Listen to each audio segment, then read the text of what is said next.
So it said that adversity introduces a man to himself. That was said by Albert Einstein.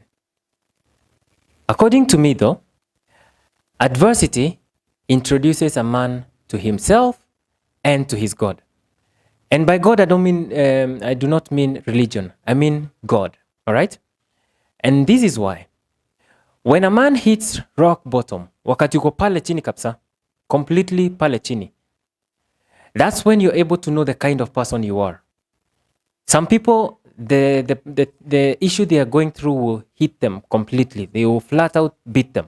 Mtu akuwe mlevi, they will abandon themselves. They'll become the worst version of themselves. That's one version. Others will be in denial. They'll be in denial. They'll be like, I'm not broke. I'm overcoming a financial difficulty. We know you're broke, bro. And then others will try to work it out. They'll work hard. Kuna wale watu, nothing is going to put them down. They'll try their best to come up. They'll do all that. That is what we mean by saying that adversity introduces a man to himself, because it will help you understand the kind of person you are. You can't pretend when you're rock bottom. You can't pretend. Reality is we will be seeing through all that. Now, adversity introducing a man to God is the part that I want to stress on this one. Why is that the case? When you're rock bottom, when you are at the rock bottom, you've lost your job, you've lost your family, you've lost your wife, your child has passed on, your parents have passed on, because rock bottom is not only about money.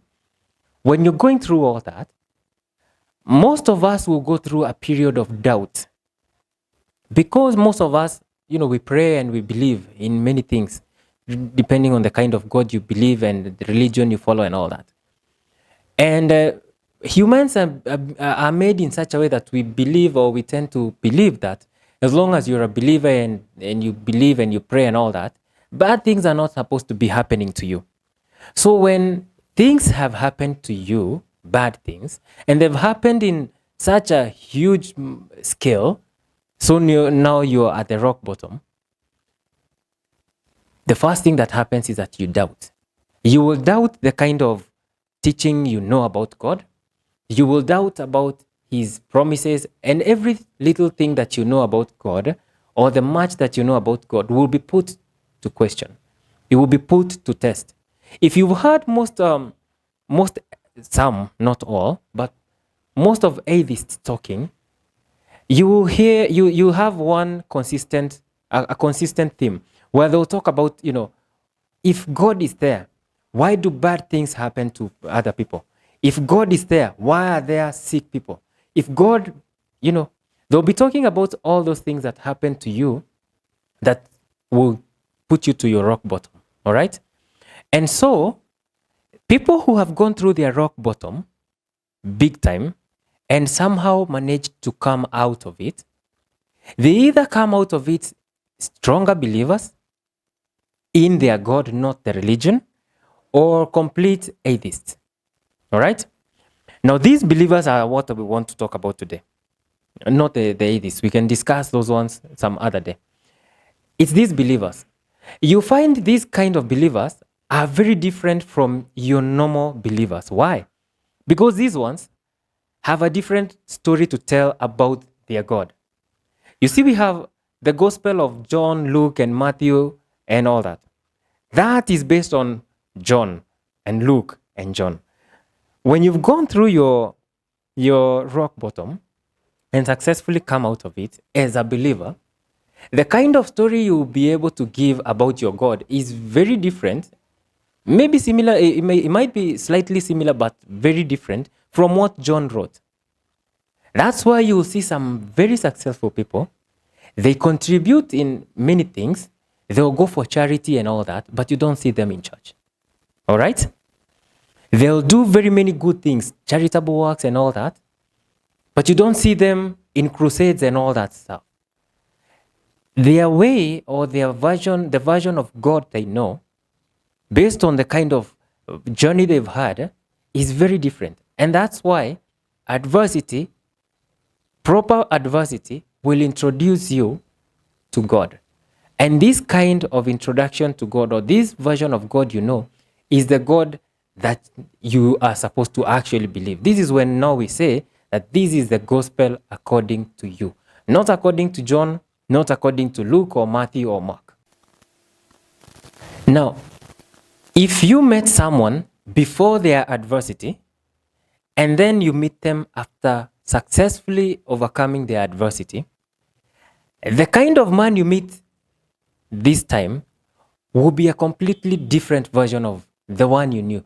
Likelihood is that you will not even recognize them, because they are now a very focused person, a razor sharp focus, disciplined and all that. Why? Because they would not want to go back to where they were a couple of years ago or a couple of months ago.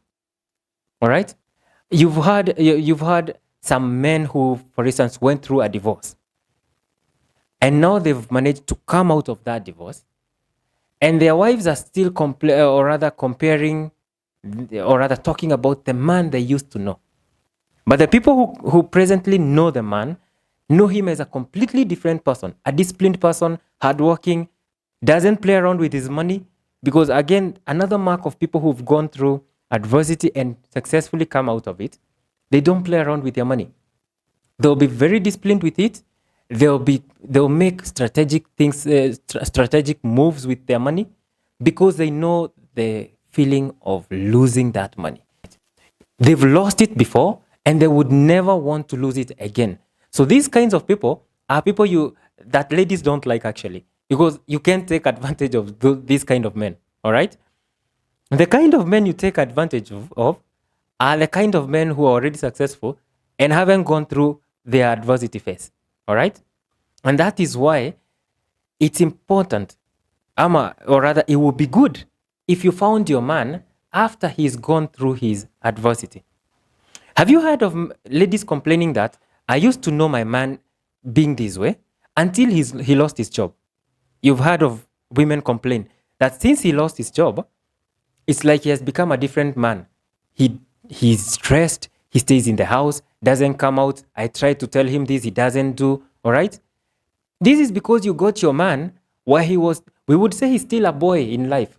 All right? Because adversity makes the man. It may not make the woman, but it makes the man. All right? So if you meet your man before he's gone through his adversity phase, then pray so hard that it doesn't come. It doesn't have to come. Like some of these rich kids rarely go through their adversity phase.